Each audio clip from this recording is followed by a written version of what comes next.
प्रथम सगळ्यांना happy Easter. बघूया किती जणांना ईस्टर विषयी थोडी माहिती आहे.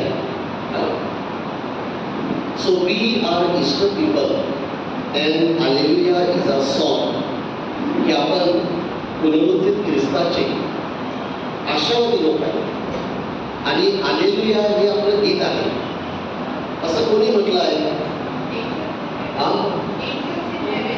Angels in heaven. ओके, दुसरं अजून काही उत्तर? We are Easter people and hallelujah is a song. Clue देतो, एक पोप आहे. कोणी म्हटलंय? नाही, pope John Paul the second. आता ते संत आहे, saint John Paul the second. ते आपल्या भारतात आलेले, वसईला सुद्धा आलेले. तर त्यांनी आपल्याला भेट दिलेली आहे आणि ते पोप म्हणतात की आपण पुनरुत्थित ख्रिस्ताचे आशावादी लोक आहेत. We are Easter people.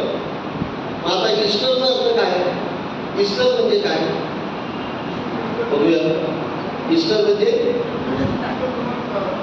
येशू पुनरुत्थित झाला म्हणजे काय?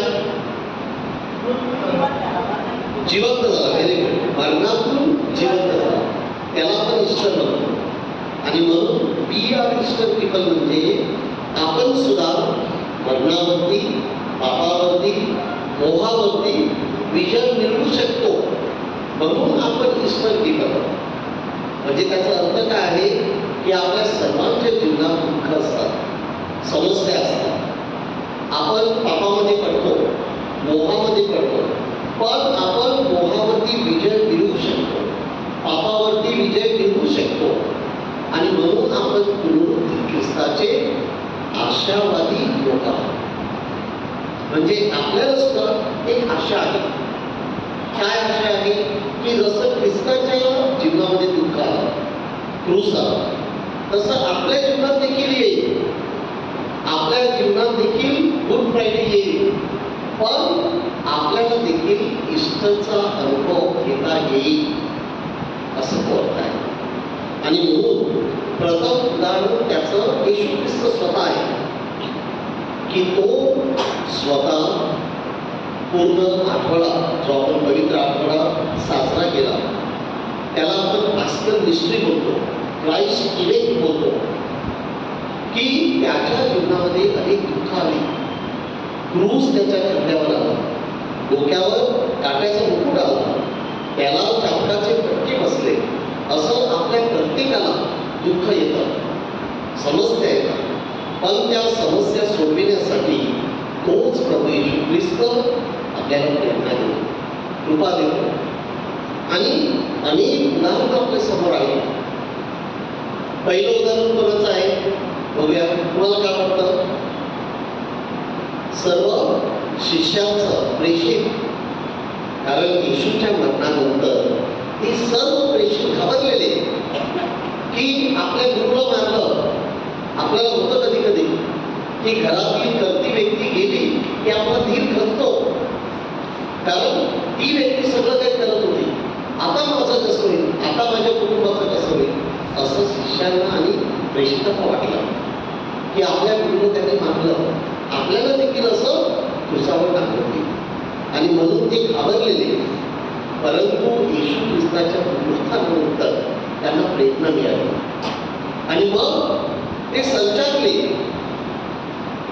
आणि त्याच्यानंतर त्यांनी अशी अद्भुत कृत्य केली की संत पीटर आणि त्याच्याबरोबर कोण, जॉन, हे दोघे असे मंदिरात जात आहेत. वाचन आपण ऐकलं त्या दिवशी. आणि तो भिकारी त्यांच्याकडे भिक्षा मागतो, बरोबर. मग काय त्यांनी काय भिक्षा दिली? I have no silver, I have no gold, I don't have to give you money or anything else, but in the name of Jesus Christ, I came to walk. Christ, आणि ती अपंग व्यक्ती जी कधीच उठली नव्हती, ती उठून उभी राहते आणि चालायला लागते.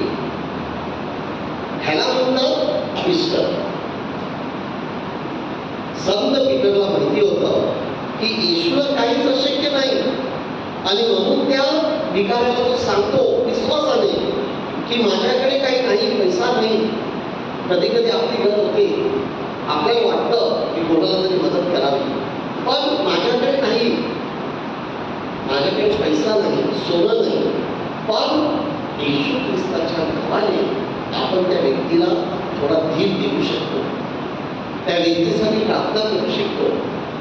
त्या व्यक्तीला कधी कधी मदत म्हणजे पैशाची नाही, परंतु त्या व्यक्तीबरोबर राहून नक्कीच मदत करू शकतो. येशूच्या नावाने मी तुला सांगतो की तू उठ आणि चालायला लाग. आणि तो व्यक्ती उठतो, अपंग आहे आणि हे घडलेलं आहे. मी तुम्हाला वारंवार का सांगतो की बऱ्याच जणांना काय वाटतं काल्पनिक आहे, हे पुस्तक नाही आहे, हे पवित्र शास्त्र आहे. पवित्र शास्त्रात जे नवीन करारात दिलेलं आहे ते सर्व घडलेलं आहे. जुन्या करारात जे सांगितलेलं आहे त्याच्या मागे रहस्य आहे. It's a mystery. आणि म्हणून संत पीटरला ईस्टरचा अनुभव आहे. मरिया मगदलेनीला सुद्धा तो अनुभव मिळाला आणि तिने काय म्हटलं, जाऊ मी प्रभूला पाहिलं आहे. आपण कधी कधी धीर आपला असतो, संकट येतात, दुःख येतात, पण त्या वेळेला आपल्याला येशू ख्रिस्त प्रेरणा देत असतो, कृपा देत असतो. फक्त आपलं लक्ष पाहिजे, विश्वास हवा आहे. आजच्या उदाहरणार्थ गॉस्पलमध्ये शुभवर्तमानात काय सांगितलेलं आहे की ते सर्व शिष्य घाबरलेले आहेत. संत पीटर त्यांना सांगतो, मी कुठे चाललोय? मासे पकडायला. आणि त्याच्याबरोबर कोण कोण आहे? जब्दीची मुलगी कोण? व्हेरी गुड, याकोब आणि योहान. जॉन आणि जेम्स हे जब्दीचे मुलगे आहेत, ते पण त्यांच्याबरोबर जातात. आपण कधी कधी नोकरीसाठी प्रयत्न करतो, आपलं एखादं काम असतं, खूप मेहनत करतो, पण ते काम काही होत नाही. तसं ते मासली पकडायला गेले आहेत, रात्रभर काहीच मिळालं नाही.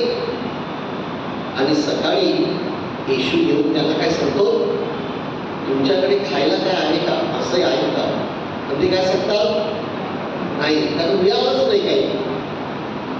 मग येशू त्यांना कृपा देतो, प्रेरणा देतो.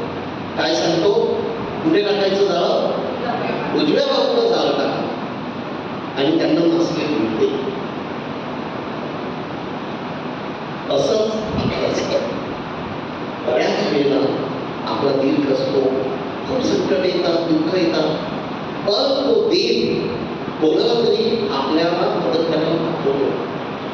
पण आपला विश्वास हवा आहे, मेहनत करायला नाही. त्यांनी जाळं टाकलं की नाही?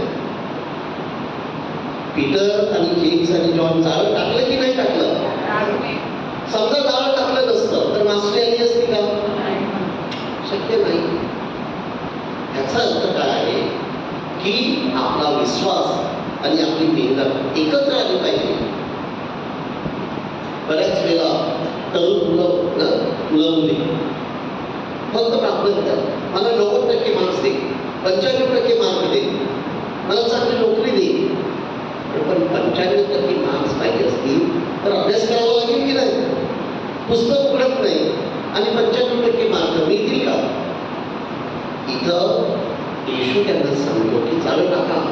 आणि ते सुद्धा कोणत्या परिस्थितीत की जिथं ॲक्सेस नाही आहे, पूर्ण रात्रभर आम्ही एवढी मेहनत केली आहे आणि आम्हाला काही मिळालं नाही, आणि हा सांगतो उजव्या बाजूला टाका.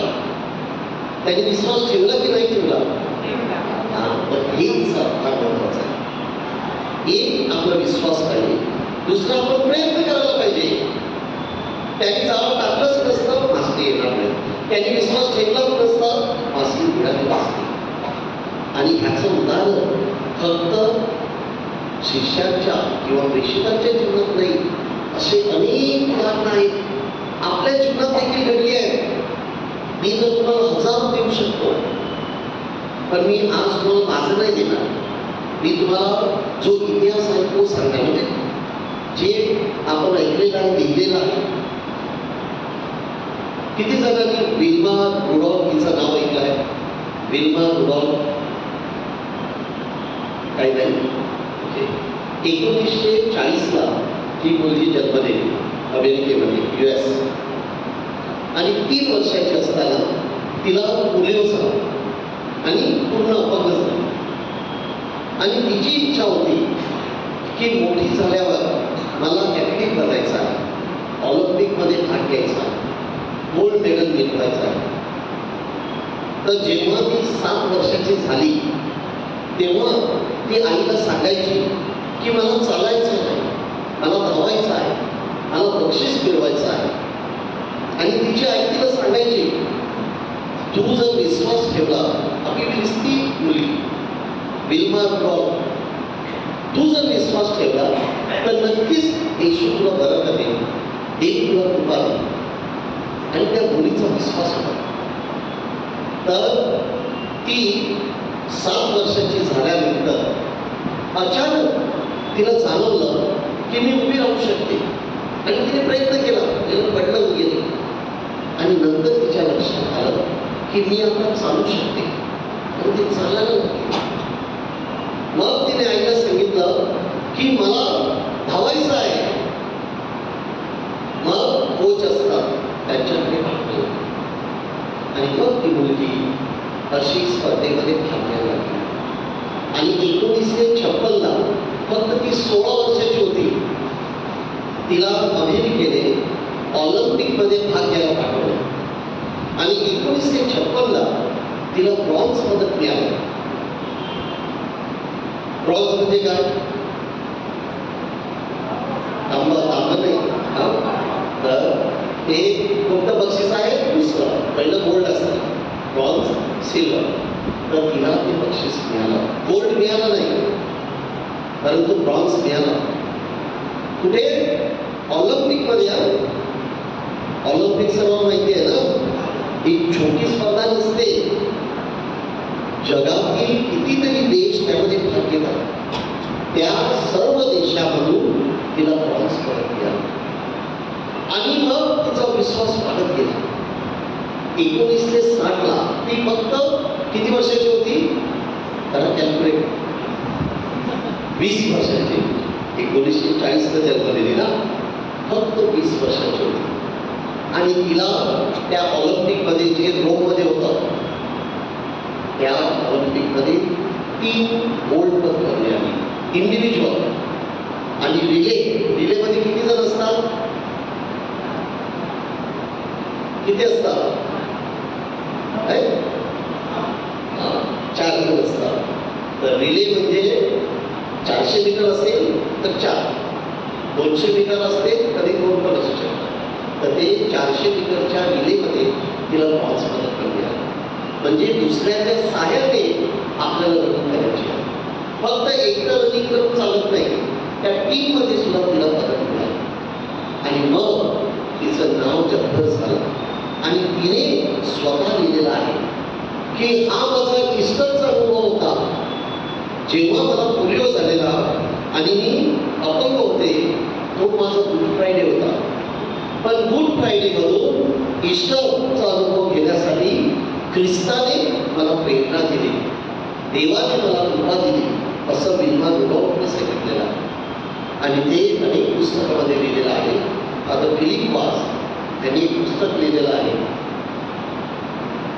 नाव माहिती आहे? मी बऱ्याच वेळेला तुम्हाला सांगितलेलं, मी फार विसरतो.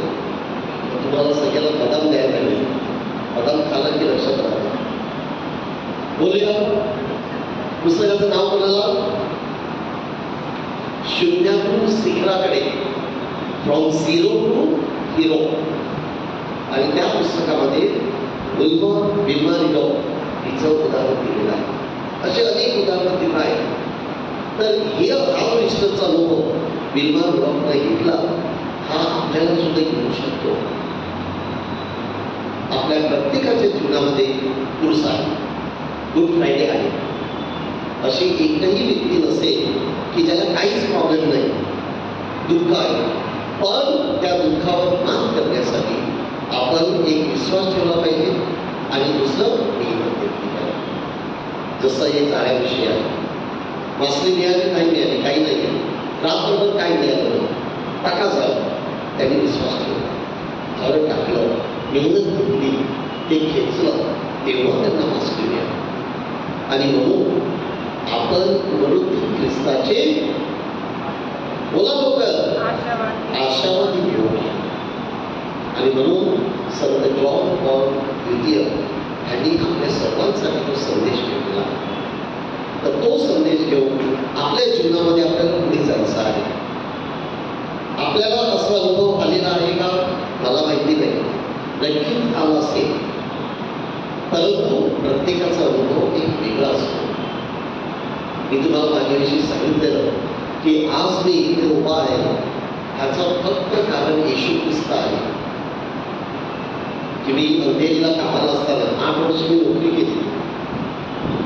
मी टंडन कंपनीमध्ये मॅनेजर होतो आणि खूप पैसा असायचा आणि मला बाईकचा फार नाद होता. हे सर्व 89 ते 97 पर्यंत 8 वर्ष मी नोकरी केलेली आहे आणि बाईकचा नाद असल्यामुळे माझ्याकडे त्यावेळेला स्प्लेंडर सर्व बाईक होत्या. तरी सुद्धा आमच्या कंपनीमध्ये एक अँथनी परेरा नावाची व्यक्ती होती कारमधली. त्याने नवीन गाडी आणली आणि त्याला माहिती होतं की मला गाडीचा फार नाद, म्हणून त्याने मला सांगितलं अँथनीने, अँड्रू चला की का. तर मी चालवली. मग त्यांनी विचारलं तुला आवडली का. मी सगळं आवडली. पाहिजे का. हो. आणि त्याला माहिती होतं माझ्याकडे भरपूर पैसा होता. तर मी ती बाईक घेऊन अंधेरीवरून माझं घर विरारलं आहे तिथं जात होतो आणि माझ्या बाजूला एक हिंदू व्यक्ती कल्पेश सख्खे जे इंजिनियर होते त्याच कंपनीमध्ये, आम्ही दोघं अंधेरीवरून ती बाईक घेऊन विरारला जात होतो. आणि दैसर चेकनाक्यावरती तिथं हायवे आहे, एक कुत्रा आडवा आहे आणि माझी बाईक एका बाजूला मी दुसऱ्या बाजूला. तो दिवस माझ्या जीवनाचा शेवटचा दिवस होता. परंतु ख्रिस्ताने मला वाचवलं. मागून एखादे ट्रक किंवा काय आलं असतं माझा शेवटचा दिवस. तो माझा इष्टचा अनुभव होता. लागलेलं भरपूर पण पूर्णपणे बरा झाला. देवाने वाचवले. हा इष्टचा अनुभव घेत असतो. आपण बऱ्याचशा गोष्टी गृहीत करतो. असे अनुभव देव आपल्याला देत असतो. कदाचित त्याची योजना होती की एक दिवस मी धर्मगुरू बनावं, मिसा करावी, प्रवचन करावी, असं हिलिंग सर्व्हिस करावी आणि लोकांना देवाचा अनुभव द्यावा. म्हणून इकडे आहे. मी पापी माणूस आहे. जसं संत पीटरने येशू ख्रिस्ताला नाकारलं, जेव्हा माझ्याकडे भरपूर पैसा वगैरे होता, मी सुद्धा देवाला नाकारलाय, मी सुद्धा लोकांना नाकारलाय. परंतु गुड फ्रायडे नंतर ईश्वर येतो आपल्या जीवनात. अनेक अशी उदाहरणं घडली. मी तुम्हाला सांगितलेलं की मला जेद्दा त्यावेळेला सौदी अरेबियाला नोकरी मिळाली आणि ही गोष्ट 1995 ते 96 मध्ये. त्यावेळेला मला 96,000 पगार देत होते. सिलेक्शन झालेलं. फक्त अट होती की तुला 4 व्हीलर ड्रायव्हिंग आलं पाहिजे आणि इंटरनॅशनल लायसन लागतं. मी खूप प्रयत्न केले. आमच्याकडे एक माणूस होता लायसन. मी तुम्हाला अशासाठी सांगतोय की असे अनुभव आपण गृहीत करतो, त्यामध्ये ईश्वरचा अनुभव असतो. आणि मी खूप नाराज होतो आणि त्यांनी मला सांगितलं 1 महिन्यात इंटरनॅशनल लायसन मिळव आणि तो आपल्याकडे येईल. मी खूप प्रयत्न केला आणि पैसे सुद्धा दिलेले. त्यांनी मला सांगितलेलं सुद्धा की तुला मी देणार 3 आठवड्यात. पण ते लायसन आलं नाही, म्हणून मी जेद्दाला जाऊ शकलो आणि म्हणून मी नाराज होतो. परंतु देवाची योजना वेगळी असते. जर मी तिथं गेलो असतो जेद्दाला तर कदाचित मला ती पैशाची मोह झाला असता. कदाचित मी परत आलो नसतो. कदाचित मी धर्मगुरू झालो नसतो. पण जेद्दाला त्याची संधी मिळाली नाही. मग इथंच होतो सुखी समाधानी. तरी सुद्धा देव आपल्याला मार्ग दाखवत असतो. तर ज्या वेळेला रिजेक्शन होतं, आपल्याला जायला मिळत नाही, एखादी गोष्ट मनासाठी घडत नाही, मग ती नोकरी असू शकते, आपलं काहीतरी काम आहे ते होत नाही आहे, आपण निराश होतो, पण त्याच्यामध्ये कुठेतरी देवाची एक योजना असते. देव आपल्याला दुसऱ्या बाजूने नेत असतो, जिथं तो आपल्याला समाधान मिळू शकतं, जीवनाला अर्थ प्राप्त होऊ शकतो. आज मी एक समाधानी माणूस आहे. आज या वेळेला जरी मी मेलो, मला काही रिग्रेट्स नाही आहे. मी एक पापी माणूस आहे, पण खूप चांगलं काम देवाने माझ्या हातून घडवलेलं आहे. मी तुम्हाला सांगितलं, तारा पनवेलपासून 15 किलोमीटरवर आहे. तिथं मी एक वर्ष होतो. कातकरी लोक आहेत, गरीबातली गरीब लोक, कुठे राहतात? डोंगरावर, कारण त्यांच्याकडे जमीन नाही, पैसा नाही, काही नाही, डोंगरावर राहतात. तिथं मी जायचो आणि त्यावेळेला त्यांच्यासाठी अनेक योजना असायच्या. संजय गांधी योजना अजून मला आठवते, इंदिरा गांधी योजना, आणि ती जी गरीब लोक आहेत त्यांच्यासाठी खूप योजना होत्या. पण ते निवडून देण्यासाठी मला डोंगर चढवायला लागायचा. कालवरी टेकडी त्याप्रमाणे मी चढलो. पण आज मला सांगायला आनंद वाटतो, समाधान वाटतं की तिथली जी गरीब लोक आहेत त्यांना ज्या स्कीम मिळाल्या त्यावेळेला त्यांना 15 किलो तांदूळ मिळायचे, 25 किलो गहू मिळायचे, 750 रुपीज पर मंथ. हे 2003चं आहे. आज त्या गोष्टीला किती वर्ष झाली? 22 वर्ष. जेव्हा जेव्हा मी ताराला जातो, तिथे एकही ख्रिस्ती व्यक्ती नाही, पण ते येऊन माझ्या पायाला हात लावतात. तू देवासारखा आहेस, तू आमच्यासाठी केलेला आहे, मी नाही केलेला आहे, ख्रिस्ताने माझ्याद्वारे केलेला आहे. पण मला सुद्धा गुड फ्रायडेचा अनुभव आलेला आहे. तो कालवरीचा डोंगर चढावा लागला. पावसामध्ये तिथं पूर्ण चिखल असतो, पण त्या स्कीम निवडून द्यायच्या असेल तर तिथं जावं लागतं, त्यांचे फॉर्म भरावे लागतात. पनवेल स्टेशन जिथं आहे त्याच्या बाजूला तहसीलदार कचेरी, तिथं जावं लागतं. असं आपल्या जीवनामध्ये सवय असते. आणि म्हणून आपण लक्षात ठेवलं पाहिजे की we are Easter people and hallelujah is a song. ईस्टरचा अर्थ कळला बरोबर? ईस्टर म्हणजे काय? पुनरुत्थान म्हणजे काय? पापावर विजय, वर्णावर विजय, मोहावरती विजय. तर जसं संकट आहे, दुःख आहे, त्याच्यावर विजय मिळवतो, तशी पुनरुत्थान. आणि हालेलुया म्हणजे काय? हालेलुयाचा अर्थ काय? Very good, praise the Lord. Hallelujah सगळं एकच. अलावरे हालेलुया, प्रेज द लॉर्ड म्हणजे देवाची स्तुती. म्हणजे आपण आशावादी लोक आहोत आणि आपण जे काही करू त्यामध्ये देवाची स्तुती करायची. जे चांगलं काम करतो त्यामध्ये देवाची स्तुती.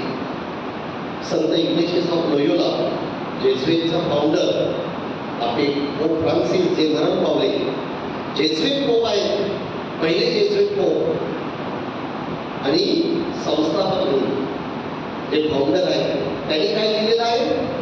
AMDG. कोणाला माहिती आहे अर्थ? AMDG बक्षीस देणार मी. आद मायोरियम देओ ग्लोरियम, लॅटिनमध्ये आहे. जे काही कराल ते देवाच्या गौरवासाठी करा. जे काही कराल देवाच्या गौरवासाठी करा. Hallelujah is a song. तर आपल्या जीवनात देवाचा गौरव, आपल्या जीवनात गुड फ्रायडे येतील, दुःख येतील, संकट येतील, माफ करा आणि ईश्वरचा अनुभव घ्या आणि ईश्वरचे लोक बना. हा आपल्याला संदेश आहे. आणि म्हणून आता आपण प्रभु का नाम इतना प्यारा है हे गाणं घेऊया. आणि देव माझा हात नाही सोडणार, येतं का?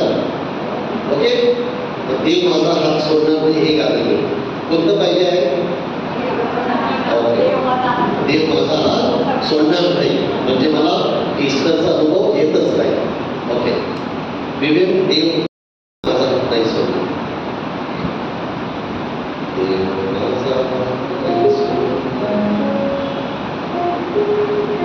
सर्व तयार आहेत ना? people? Are you? Very good. So let's sing. देव माझा नाही सोडला